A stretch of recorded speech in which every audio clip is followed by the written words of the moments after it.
Okay, I apologize for that little glitch there. I wanted to show you this website as just an idea of a good springboard for finding evidence-based um, programs and protocols and things like that. So this is the California Evidence-Based Clearinghouse for Child Welfare. This is particularly useful if you're interested in working with children and adolescents, but I just kind of want to show you how it works. So you go to the View Programs, you can look by Find a Program, and you can look for presenting problems to see, let's see, we try ADHD. So these are different ADHD programs, and let's say we do parenting through change. I don't know anything about this. I'm just picking randomly. To see what kind of rating it has, you can look at this scientific rating scale. You want programs that are 1s and 2s. Once you're getting into the 3, 4, 5 range, especially 4s and 5s, you are looking at programs that either don't have any research or can actually be harmful. And so just be aware of that. Go back here.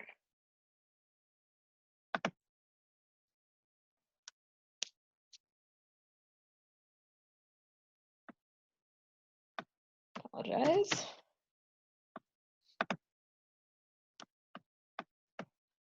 Okay, let's look at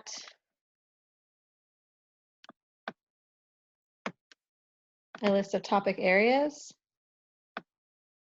So here's depression, disruptive behavior, family stabilization, neglect, motivation, prevention of child abuse, sexual behavior problems, substance abuse, teen pregnancy, trauma for adults and children.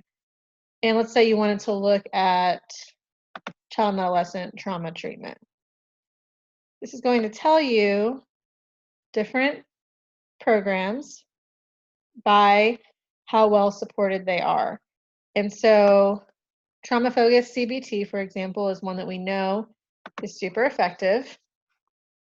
It has the highest rating research evidence. It has ages for you, has program overviews. It has information about education and training. So here's people you can contact to get trained.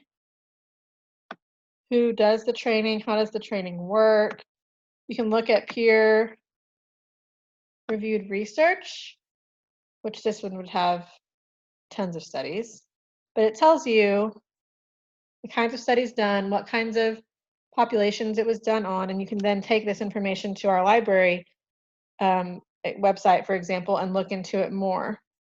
And if it's on this website and it has a 1 or a 2, you can consider it to be an evidence-based treatment. And it's a good place to start.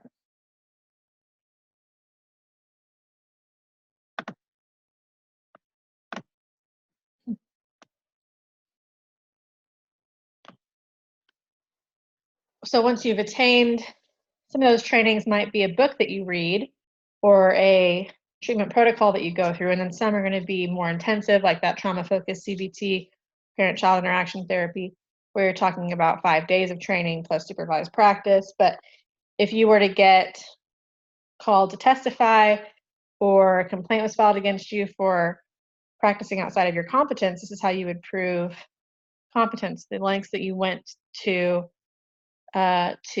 make yourself aware of these different kinds of treatment.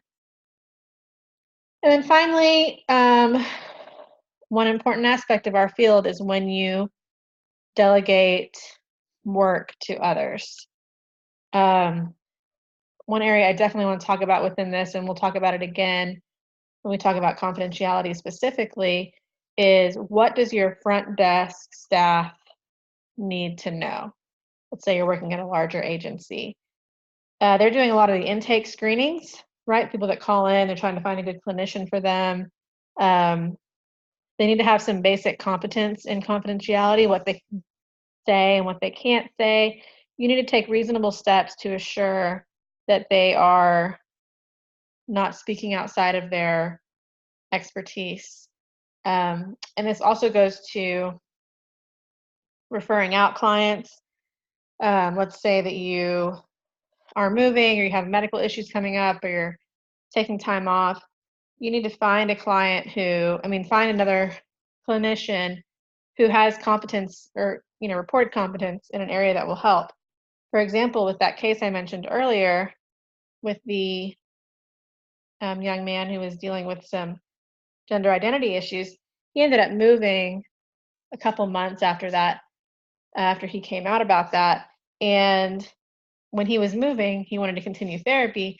And so I called a lot of clinicians in the area that he was moving to, and I asked them, do you have competence in this area?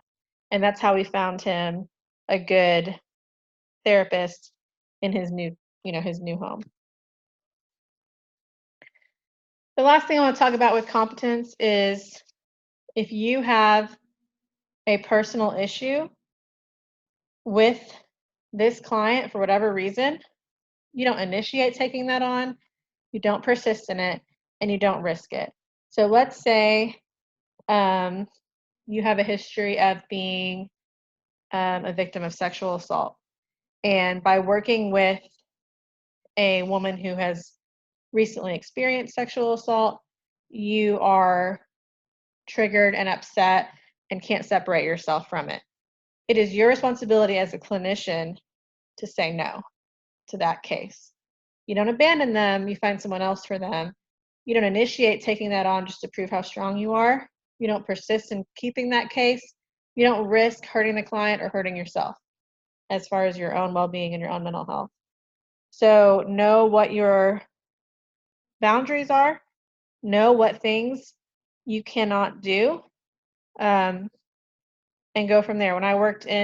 Before I came to ECU, I worked for Dallas Public Schools, and I had a lot of adolescent clients who were sexually active, and I had a client who was pregnant and considering abortion. I was also pregnant, pregnant again, but I was also pregnant with my first child at the time, and it would not have been a good match for me to continue to counsel her, because I may have some strong beliefs against abortion, also because I was currently pregnant. If you're considering abortion, I'm assuming you don't want to talk to someone every day whose stomach is getting bigger and bigger and who obviously is keeping a baby. And so we found someone else for her who could be more objective about it. It would not have been good for my mental health, and I don't think it would have helped her for us to continue, working together. And so you just have to be honest with yourself about that. It's not a weakness, it's actually a strength to know what you can and cannot bring to the table as a clinician. So that is all I have for this lecture. So there will be this short video and the one before that to watch for this week to help you kind of cement the things that you've already read and taken a quiz on. And I will send out YouTube links for those so that you can make sure you can see them just in case there's any streaming issues. So hope you guys are having a good week, and I'll be in touch.